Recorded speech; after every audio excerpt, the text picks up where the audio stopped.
Dudley's always incited a level of violence that, for the most part, the crowd knew was part of the show. Sometimes they crossed the line.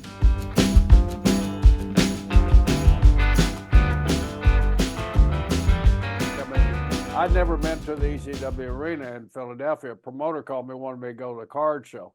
And when I said, no, I don't like doing card shows, and John will tell you, and I said, where is it? He said, the ECW Arena. I said, I want to go because I'd never been there before. You never, right? Yep, I And did the same thing. I wanted to be there so damn bad, man. Yeah. Yeah. Well, they changed it. Now it's cleaned up. Now it's actually a passable place to work. When we were there, it was disgusting. What was it? Bowling alley or skating rink? It was a bingo hall. Bingo hall. Okay, I missed out. So there's a bingo board up on the background. They used to hang like a black tarp over it to hide it. So, but it was a bingo hall, and then our dressing room was where they stored parade floats for the year. Yeah. And that was it. I mean, there was like one bathroom, and it was disgusting. It was the grossest.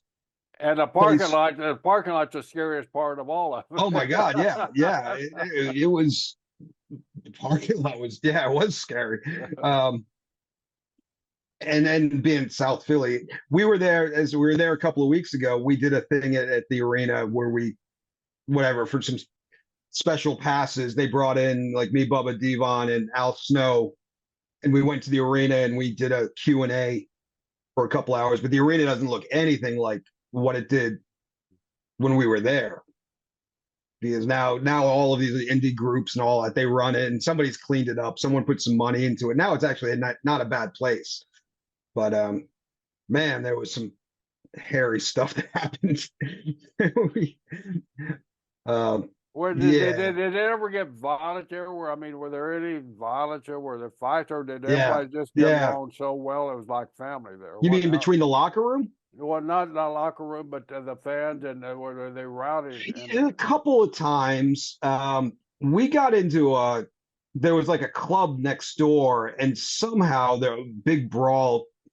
Somebody from the club grabbed at like Tammy Sitch, and our locker room emptied out, and the club emptied out, and there was a really nasty kind of like riot situation.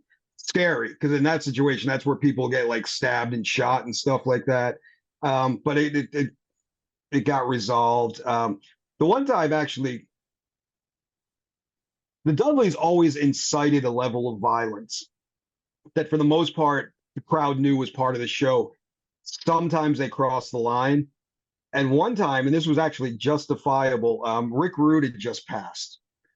And ECW, before the show started, we did the 10-bell salute, and there was some woman, she must have been drunk or something, but she was like talking and yelling, screaming during the 10-bell salute. So we changed the card around. We opened up with the Dudleys, and Bubba came out and grabbed the mic and was just like, we are not starting until this show, until this bitch is thrown out. And if she doesn't get thrown out, I want everybody in the arena to pick her up, rip her hair out, and throw her out the door. And like all hell broke loose, and she did leave voluntarily on her own.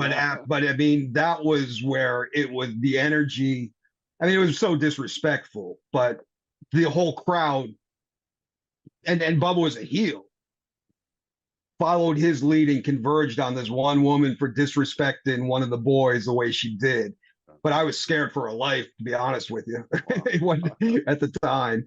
And there was stuff. New Jack used to stir stuff up with people. He'd always get into a fight here or there. But nothing. That one brawl that I just talked about, that was the scariest one that I remember. Because we were out in the parking lot after the show, and it was just a mob scene, and that one was hairy. But aside from that, I don't know, just another day in the office, you know. Another day at ECW. You know, that's a defense attorneys or litigious attorney. That is their dream, is to go to one of those events. You couldn't do that now. No, you couldn't get away with it.